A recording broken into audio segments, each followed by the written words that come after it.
به این بررسی دقیق خوش آمدید. امروز میخوایم یه نگاهی عمیق‌تر بندازیم به نکات کلیدی کتاب زندگی را که میخواهید بسازید. همون کتاب معروف آرتور بروکس و اوپرا وینفری.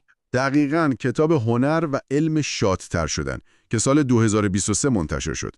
خلاصه‌ای که داریم تقریباً 80% محتوای اصلی کتاب رو پوشش میده. منبع خیلی خوبیه به نظرم. آره، هدفمون اینه که توی این گفتگو مهمترین دیدگاه‌ها و ابزارهای عملی کتاب رو برای شما استخراج کنیم. یعنی کمک کنیم اون مسیر شادی پایدار رو که کتاب میگه پیدا کنید. بله، با استفاده از هم تحقیقات علمی و هم تجربیات شخصی خود نویسنده ها.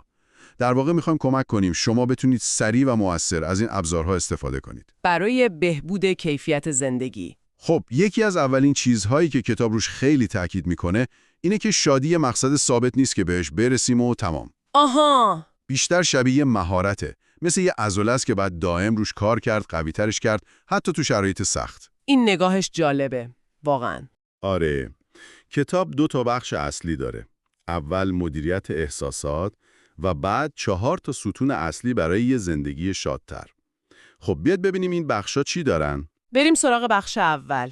بخش اول کتاب تمرکزش روی مدیریت احساسات ماست، به خصوص اون حسای ناخوشایند، مثل غم، خشم یا حتی حسادت. که خب هممون تجربه میکنیم. دقیقاً. نکته جالب اینه که نمیگه اینا رو سرکوب کنید. پیشنهاد میده یاد بگیریم چطور مدیریتشون کنیم. یه استعاره خوبی هم داره، درسته؟ آره. میگه شادی 3 درشت مغزی اصلی داره. لذت، رضایت و هدف. مثل پروتئین و کربوهیدرات برای بدن. آفرین. میگه این 3 باید تو زندگی ما یه جورایی متعادل باشن. خب اولین نکته کلیدی که میگن چیه؟ اولین ایده اینه. شادکامی یه وضعیت دائمی نیست و خب تجربه کردن تلخکامی هم فاجعه نیست. یعنی زندگی بدون سختی نمیشه. اصلاً انتظار این که همیشه شاد باشیم واقع بینانه نیست. خود اوپرا با اون همه موفقیت تو کتاب از لحظات خیلی سخت زندگیش حرف میزنه. اینجا به اون مفهوم ترمیل هدونیک میرسیم، درسته؟ دقیقاً. هدونیک تردمیل. بله. این تردمیل هدونیک خیلی مفهوم مهمیه تو روانشناسی شادی. توضیحش اینه که ما آدما یه جورایی تمایل داریم بعد از اتفاقای مثبت یا منفی، بعد یه مدت دوباره برگردیم به سطح شادی پایه یا معمول خودمون. انگار رو تردمیل درجا میزنیم. دقیقاً. واسه همین مدیریت فعالانه احساسات مهمه. صرفاً دنبال لذت بعدی دویدن شادی پایدار نمیاره. زود عادت میکنیم. باید یاد بگیریم با این بالا پایینای طبیعی زندگی کنار بیایم. درسته. و برای اینکه ملموس‌تر بشه، بروکس داستان مادر شوهر 93 سالش آلیبینا رو میگه. آها. که با وجود بیماری و کلی محدودیت بهش گفته بود من الان زندگیمو دوست دارم. چرا؟ چون یاد گرفته بود رنج رو به عنوان بخشی از زندگی بپذیره. پذیرش. نکته کلیدی همینه. بله، اوپرا هم از سختی‌های بچگیش میگه، فقر و سوء استفاده و اینا. میگه پذیرش این واقعیت‌ها هرچند دردناک کمکش کرد بتونه عبور کنه. البته خب پذیرش که همیشه آسون نیست. قطعاً آسون نیست، اما ببینید تحقیقات علمی هم همینو میگه. یه مطالعه نشون داده آدمای شادتر لزوماً کمتر حس منفی ندارن. جدی؟ پس فرقشون چیه؟ فرقشون تو نحوه مواجههشونه. اونها احساسات منفی رو حدود 40% کمتر به عنوان یه مشکل بزرگ میبینند. چرا؟ چون میپذیرنش به جای انکار یا سرکوب. آها. انکار کردن مثل بنزین ریختن رو آتیش رنجه. پس این یه نکته کلیدی برای شماست. تمرین پذیرش، حتی پذیرش حسای ناخوشایند، میتونه واقعاً از شدت رنج کم کنه. آرامش بیشتری میاره. کتاب برای عملی کردنش چند تا تمرینم میده. یکی استفاده از مقیاس پاناس هست. پاناس؟ Positive and Negative Affect Schedule. آره، کمک میکنه هر روز به احساسات مثبت و منفی نمره بدی از 1 تا 5 تا الگوهای احساسیت رو بهتر بشناسی. خودآگاهی بیشتر یعنی. دقیقاً. یه تمرین دیگه هم هست که شاید شنیده باشید. نوشتن 3 چیز خوب هر شب. قبل خواب 3 تا اتفاق یا نکته مثبت کوچیک که اون روز داشتی رو بنویسی. که تمرکز بره رو مثبت‌ها. آره، توجه رو میبره سمت جنبه‌های خوب زندگی. خب، ایده مهم بعدی چی بود؟ ایده بعدی فراشناخت هست. متاکاگنیشن. یعنی فکر کردن درباره افکار. آره، یعنی یه جورایی از بالا به ذهن خودت نگاه کنی. انگار یه مشاهدهگر بی‌طرفی که داره افکار و احساساتت رو بدون قضاوت تماشا میکنه. شاید اولش کمی انتزاعی به نظر بیاد. آره، ولی کاربردش فوق‌العاده است. دقیقاً. فایده اصلیش اینه که اجازه میده از غرق شدن تو احساسات شدید، به خصوص منفیا، فاصله بگیری. وقتی میتونی فکر من بی‌ارزشم رو فقط به عنوان یه فکر ببینی، نه یه واقعیت قطعی، قدرتش خیلی کمتر میشه. آفرین. دیگه خود اون فکر نیستی، مشاهده‌گرشی. جالبه بدونید علم اعصاب هم همینو میگه. تمرینای مثل مدیتیشن فراشناختی فعالیت آمیگدال مغز، همون مرکز ترس رو کم میکنه. حتی هورمون استرس رو هم کم میکنه. بله. سطح کورتیزول میتونه تا 25-30% بیاد پایین. تجربه اپرا تو این مورد خیلی روشنگره. میگه بعد از پایان برنامه تلویزیونیش تو سال 2011 یه حس پوچی و بی‌هدفی عمیق گرفته بود. خب طبیعیه بعد از اون همه سال. آره، میگه چیزی که کمکش کرد نوشتن منظم افکار و احساساتش بود journaling. این کار کمک کرد از اون حساب فاصله بگیره و ببینه که این حس پوچی هویت دائمیش نیست یا حالت گذراست که میشه مدیریتش کرد. و برای تمرین فراشناخت هم راهکار عملی هست دیگه. حتما. بله، یکیش خیلی ساده است، نامگذاری احساسات. به جای اینکه بگی من عصبانیم، بگی من الان دارم احساس عصبانیت میکنم. همین تغییر کوچیک. آره، همین یه فاصله روانی ایجاد میکنه.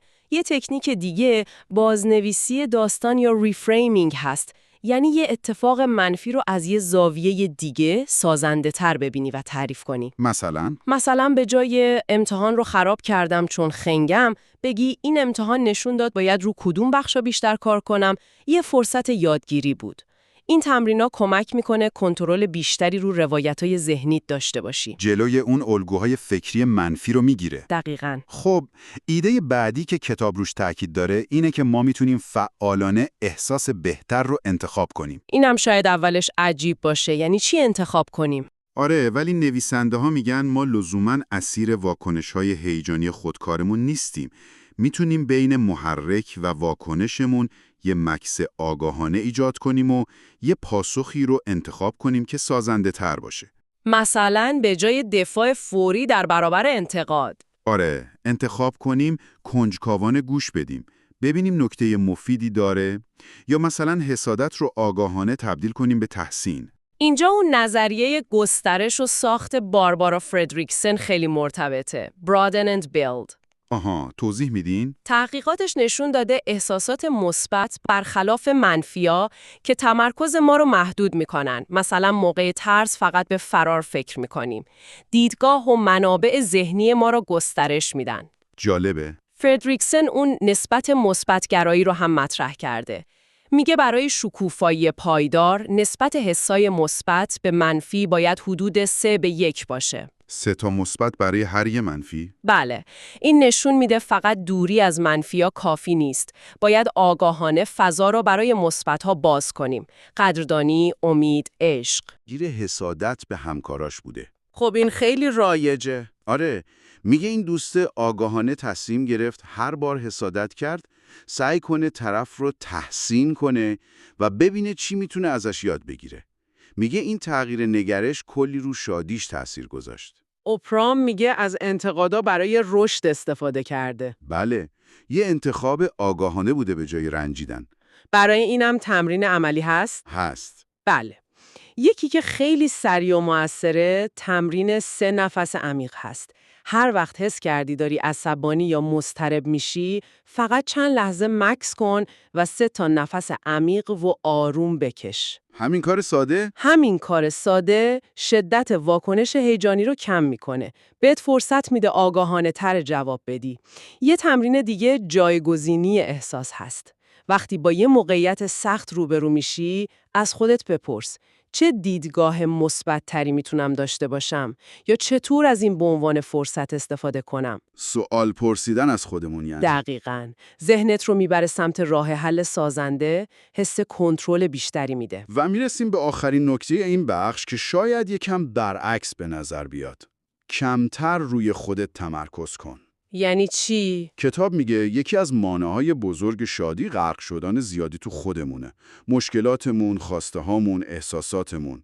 میگه به جای اینکه همه توجه رو من باشه، آگاهانه توجهمون رو بدیم به بیرون، به دیگران، به دنیای اطراف. علم همینو میگه اتفاقاً. جدی؟ بله، تحقیقات نشون داده کارای نودوستانه، کمک به دیگران، مراکز پاداش مغز رو فعال میکنه.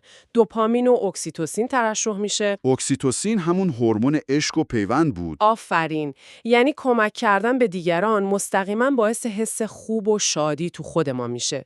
این فقط یه توصیه اخلاقی نیست، یه مکانیزم بیولوژیکیه.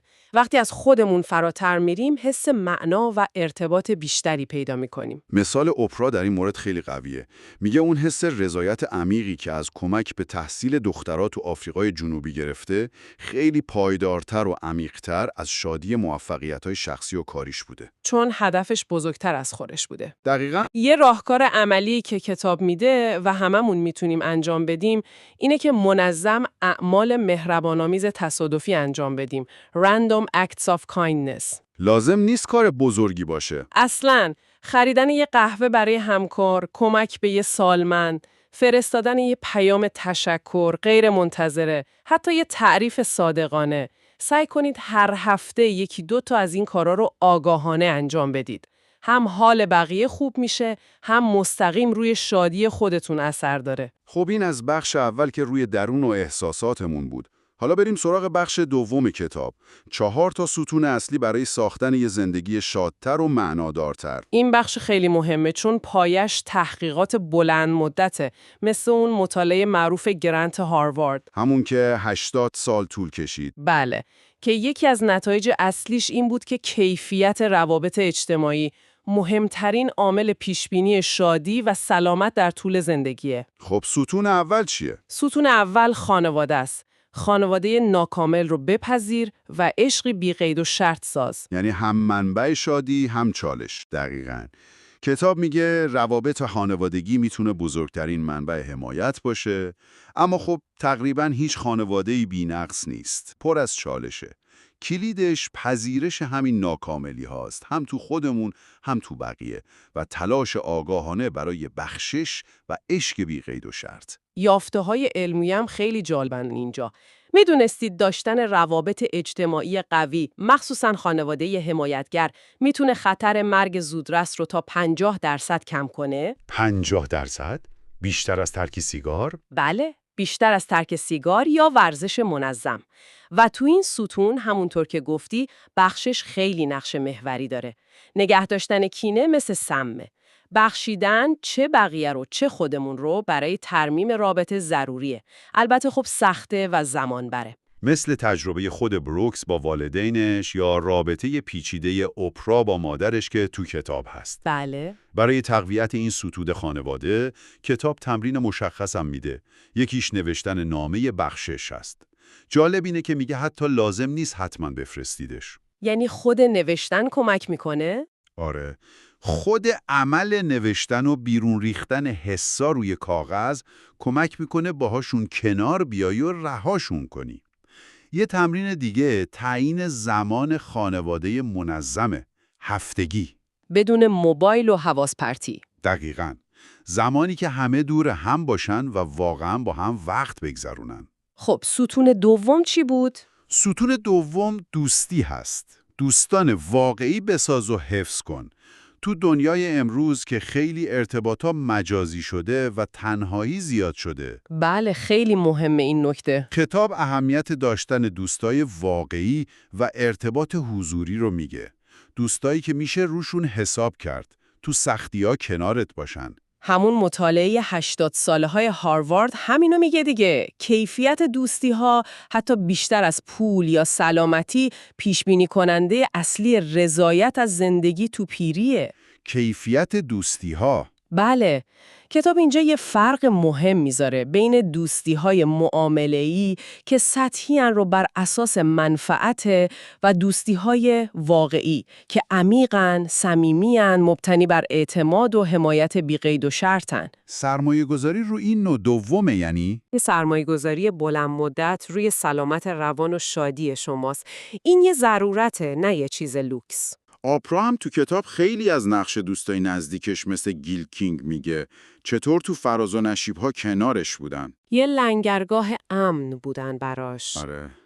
نشون میده داشتن چند تا دوست صمیمی چقدر فرق ایجاد میکنه تو چالش‌ها. برای تقویت این ستون دوستی یه راهکار عملی که میتونید از همین امروز شروع کنید اینه. یه دعوت هفتگی برای خودتون تعریف کنید. دعوت هفتگی؟ یعنی هر هفته آگاهانه با یکی از دوستاتون تماس بگیرید و برای یه کار مشترک قرار بذارید. پیاده روی، قهوه، ناهار، هر چی. نکته کلیدیش اینه که فعالانه و منظم انجام بدید. منتظر نباشید پیش بیاد. خودمون باید قدم برداریم. آفرین. ستون سوم به کار میپردازه. کار رو با عشق و هدف پیوند بزن. که خب کلی از وقتمون رو میگیره. آره دیگه طبیعیه که کیفیت تجربهمون تو کار رو شادی کلیمون اثر بذاره. کتاب میگه اگه کارمون خالی از حس معنا و هدف باشه میتونه شدیداً انرژی و رضایتمون رو بگیره. اینجا اون مفهوم جریان یا فلو مطرح میشه. فلو، آره. مفهوم جریان که چیکسنت میهایی معرفیش کرد یعنی یه حالتی از غرق شدن کامل توی کاری که هم چالشیه هم مهارت ما رو لازم داره. تو این حالت گذر زمان رو حس نمی کنیم، از خود فرایند لذت میبریم. چقدر خوبه آدم به این حالت برسه تو کارش. دقیقاً. تحقیقات نشون میده وقتی تو کارمون حس معنا و هدف داریم، یعنی حس میکنیم کارمون مهمه، به یه هدف بزرگتر کمک میکنه، نه تنها شادتر و با انگیزه تر میشیم، بلکه استرس شغلیمون هم تا 30% میاد پایین. 30%؟ نکته مهم اینه که پیدا کردن معنام لزوماً به معنی عوض کردن شغل نیست. خیلی وقتا به تغییر نگرش ما به کار فعلیمون بستگی داره. مثالای خود نویسنده هم جالبه. آپرا میگه موفقیتش بیشتر از همه ریشه تو عشقش به کارش داشته. داستانگویی، ارتباط با مردم. با شور و اشتیاق کار میکرد. بله. بروکس هم میگه چطور با ول کردن شغل پردرآمد ولی پر استرسش و رفتن سراغ تدریس و نوشتن تونست معنا و رضایت خیلی بیشتری پیدا کنه. حتی با درآمد کمتر. برای اینکه این ستون رو تو زندگی خودمون تقویت کنیم، چی پیشنهاد میدن؟ چند تا راهکار هست. یکی این که سعی کنیم کارمون رو از زاویه خدمت ببینیم. از خودمون بپرسیم کاری که من میکنم چطور به بقیه، به جامعه، به دنیا کمک میکنه. حتی اگه نقش کوچیکی باشه. آره، پیدا کردن جوابش میتونه حس معنا بده. راهکار دیگه تلاش برای یادگیری مداوم مهارت‌های جدیده. پذیرفتن چالش‌های تازه تو کار. که رشد کنیم و روزمره نشیم. بله. شاید خوب باشه از خودتون بپرسید چطور میتونم جنبه‌های معنادارتری به کار فعلیم اضافه کنم. سوال خوبیه. و بالاخره میرسیم به ستون چهارم و نهایی. ایمان یا باور. فیض عظیم را بیاب. اینجا باید تأکید کنیم که منظور فقط باور مذهبی نیست، درسته؟ دقیقاً. کتاب از یه مفهوم گسترده‌تر حرف میزنه. هر نوع سیستم باوری، فلسفه زندگی یا منبع معنایی که به زندگی ما عمق میده و ما رو به چیزی بزرگتر از خودمون وصل میکنه. مثل چی مثلا؟ مثل ارتباط عمیق با طبیعت، غرق شدن تو هنر، موسیقی، تعهد به اصول اخلاقی، پیگیری علم و خرد یا حتی یه فلسفه خاص. مفهوم کلیدی اینجا تعالی یا ترانسندنس هست. یعنی فراتر رفتن از دغدغه‌های صرفاً شخصی و روزمره. تجربه کردن حس پیوند با چیزی عظیمتر، معنادارتر. که به زندگی عمق میده. بله، و جلوی حس پوچی و بی‌معنایی رو میگیره.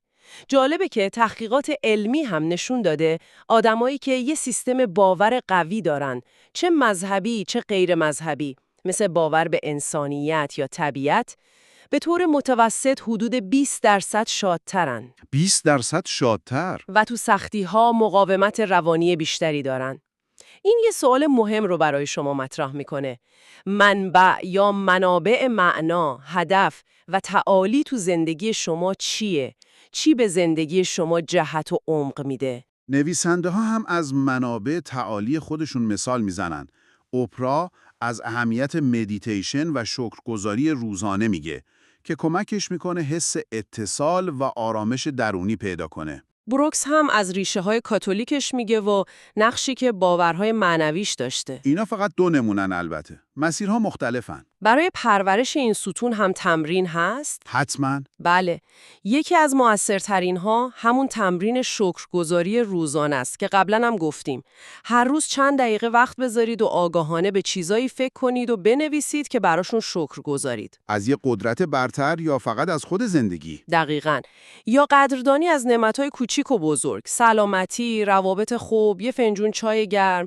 تمرین دیگه انجام منظم تمرینای ذهن آگاهی یا مدیتیشنه، حتی 10 دقیقه در روز. که ذهن آروم شه و حس حضور در لحظه قوی شه. بله، و ارتباط با درون تقویت بشه. خب به نظر میرسه یه مرور کلی خوبی داشتیم رو ایده‌های اصلی کتاب. بله، نکات کلیدی رو پوشش دادیم. اگه بخوایم جمع‌بندی کنیم، پیام اصلی اینه که شادی اتفاق شانسی نیست که منتظرش باشیم. بیشتر یه مهارته. یه مهارت فعال که میشه یادش گرفت و پرورشش داد. آره.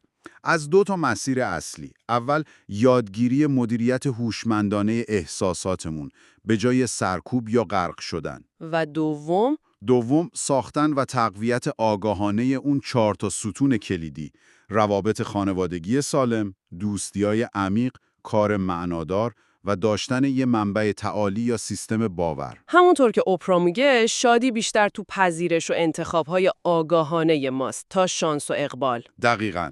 یه نکته جالب دیگه هم کتاب میگه که خوبه بهش توجه کنیم. شادی تا حدی مصریه. یعنی به بقیه هم سرایت میکنه؟ آره، وقتی شما روی حال خودتون کار میکنید و شادتر میشید، این انرژی مثبت فقط برای خودتون نمیمونه. به طور ناخودآگاه رو اطرافیانتون هم اثر میذاره. خانواده، دوستا، همکارا. میتونه الهام بخش اونا هم باشه. پس لازم نیست منتظر شرایط ایدئال باشیم. اصلاً. همین ابزارا و تمرینای ساده‌ای که مرور کردیم میتونن نقطه‌های شروع خوبی باشن. یادمون نره این کتاب جزو پرفروش‌ترین‌های نیویورک تایمز بوده و امتیاز بالایی هم 4.1/5 تو گودریدز گرفته. یعنی برای خیلیا کاربردی بوده. و در نهایت یه سوال برای شما میمونه که شاید دوست داشته باشید بعد از این گفتگو یکم روش فکر کنید. یه سوال برای تعامل. بله. با توجه به همه این ابزارها، ایده‌ها و ستون‌های شادی که گفتیم، اگه قرار بود همین امروز یه قدم کوچیک برای ساختن اون زندگی که واقعا می‌خواید بردارید، اون قدم چی می بود؟ کدوم یکی از این حوزه‌ها، مدیریت احساسات، تقویت خانواده، عمیق‌تر کردن دوستی‌ها، معنادارتر کردن کار یا پیدا کردن منبع تعالی الان بیشترین اولویت رو براتون داره و حس می‌کنید میتونید با یه اقدام کوچیک و مشخص از همون جاشون رو کنید؟